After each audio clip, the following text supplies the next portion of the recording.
Para todos sempre seja exaltado o nosso Cordeiro Pascal, o nosso sacrifício pelo pecado, aquele que foi levantado, o nosso Salvador, o nosso único Senhor, Jesus Cristo de Nazaré.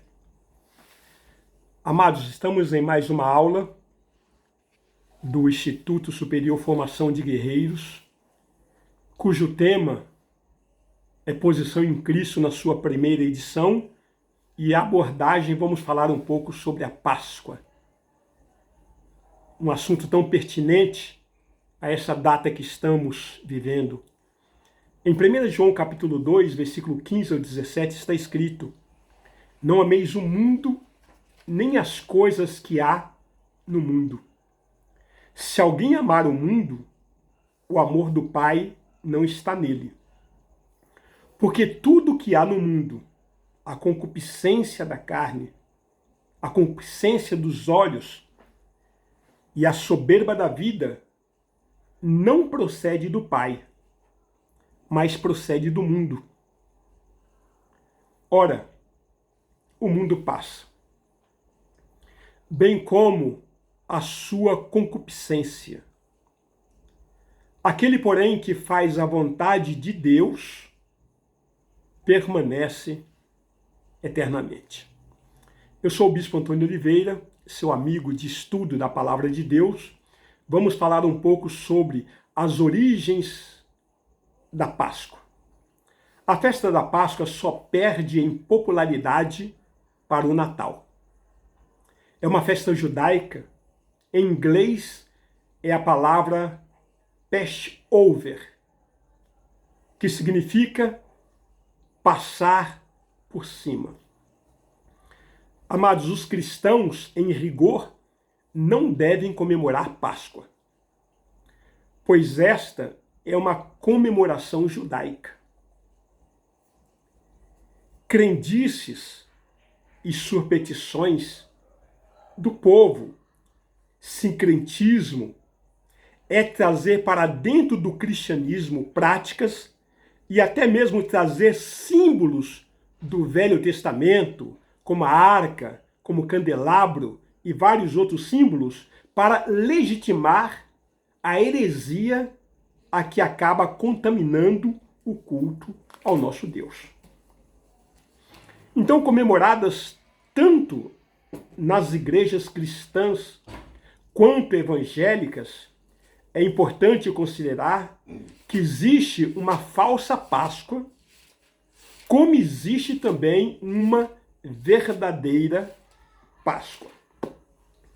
Agora entenda, na verdade, a Igreja Católica Romana mudou o nome da Páscoa, ou Passover, para Santa Ceia, ou Sexta-feira da Paixão, ou Sábado de Aleluia, ou Domingo da Ressurreição.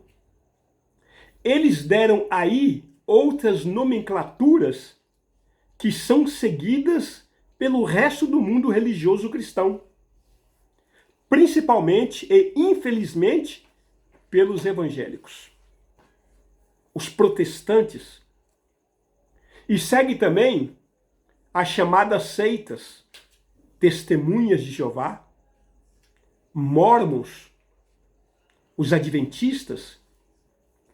E assim, amados, todos seguem esse mesmo formato. Pois eu quero mostrar a vocês o que está por trás das origens do que chamamos em inglês de Easter ou Estar, que é uma deusa pagã, Estar ou Astarote. O ponto é que essa Páscoa comemorada hoje não tem nada a ver com a ressurreição do nosso Senhor Jesus Cristo. E pode ter até 3 semanas de distância da Páscoa verdadeira. Eles variam conforme o calendário secular. Às vezes, é um dia aproximado ou às vezes é um dia mais distante. Agora veja, o feriado pagão é sempre definido como o primeiro domingo após a primeira lua cheia, após o equinócio da primavera. Sim. Então eles dizem que é no domingo do calendário gregoriano, o que sabemos que não é bem assim, né? E sim, segundo a lua cheia do calendário do Criador, o que cai exatamente dia da lua cheia. E aí o Salmo nos revela isso. Salmo 81, versículo 3. Deixa isso bem claro. Está escrito: tocai a trombeta na festa da lua nova, na lua cheia, dia da nossa festa. Amados, e assim era o domingo de Ester, ou Estar, e era comemorado com coelhos e ovos considerados como sinais de fertilidade. Ester, ou Estar, também proclamou: porque Tamuz foi morto por um porco, um javali, um porco deve ser comido naquele domingo. Isto é parte de algumas culturas. E um curioso costume, né, do coelhinho da Páscoa, e que algumas lendas afirmam que o coelhinho da Páscoa era originalmente um pássaro grande e bonito que pertencia à deusa Ister, ou Eostre, ou Astera. E assim, um dia ela magicamente transformou o seu pássaro de estimação em uma lebre que manteve o seu ninho, é claro, e os seus ovos. Foi daí que veio lebres e coelhos como símbolos de vida, vida nova na primavera, símbolo de fertilidade. E assim a Páscoa cristã, comemorada com ovos e chocolates e coelhinhos e outras coisas da tradição cristã, são verdadeiras abominações. É uma alusão à fertilidade, a orgias e outras coisas errôneas.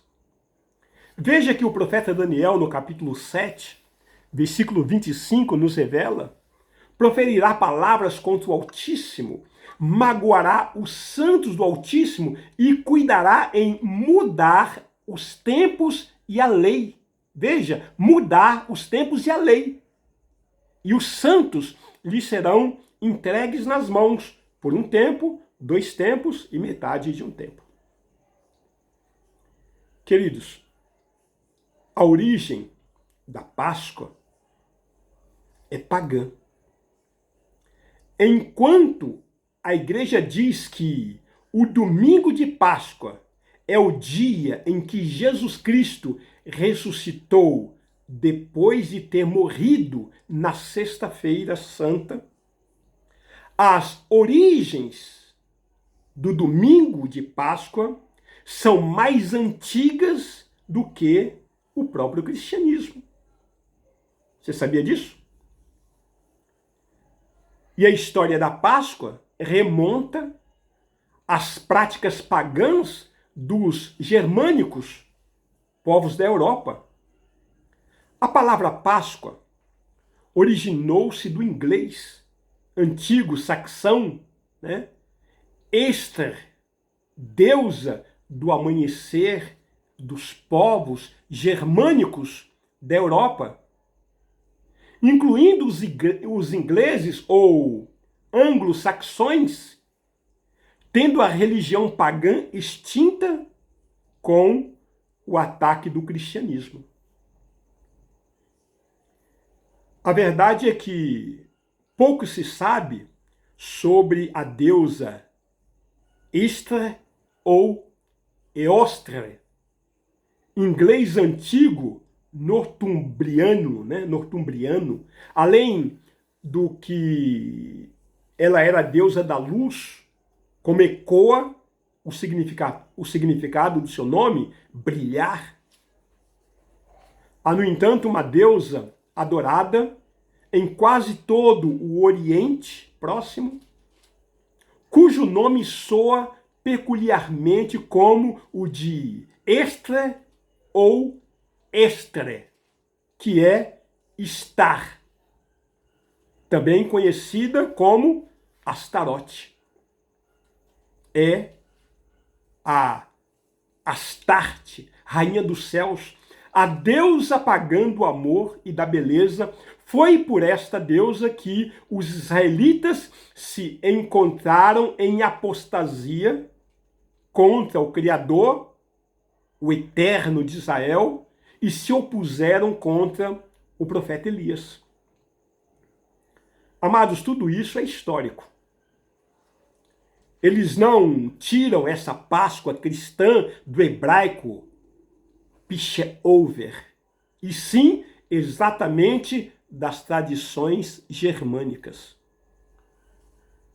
Estes símbolos da Páscoa utilizados com ovos e coelho eram símbolos de Easter ou Eostre, representando aí a fertilidade e a nova vida na primavera, desde os tempos antigos. Muitas culturas associam os ovos ao universo. Eles foram tingidos, decorados e pintados pelos romanos, pelos gauleses, pelos persas e também pelos chineses. Eram usados nos antigos festivais da primavera para representar o nascimento da vida. Os ovos tingidos também faziam parte dos rituais das religiões de mistérios babilônicos, e no Egito eram pendurados nos templos como símbolos da vida regenerada. Sim. É incrível que até no judaísmo eles colocam ali um ovinho como parte do prato do Passover judaico. Evidentemente, eles não creem no Messias, porém, seguem práticas do judaísmo messiânico. Amados, aquele ovo, junto com a carne do cordeiro, aos olhos bíblicos, está errado. Segundo a palavra de Deus, está totalmente errado. Pois comer o cordeiro é negar o verdadeiro cordeiro que veio. À medida que o cristianismo se apoderou, o ovo começou a simbolizar o renascimento do homem e não da natureza. Um conto peculiar polonês conta que a Virgem Maria deu ovos aos soldados na cruz enquanto implorava para que fossem misericordiosos. Eu quero parar por aqui.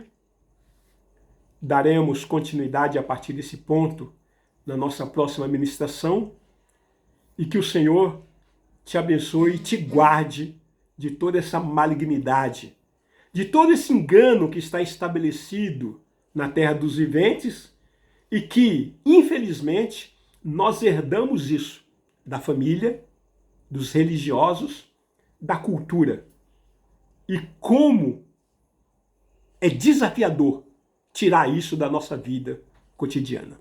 Deus abençoe e até a próxima. Em nome de Jesus.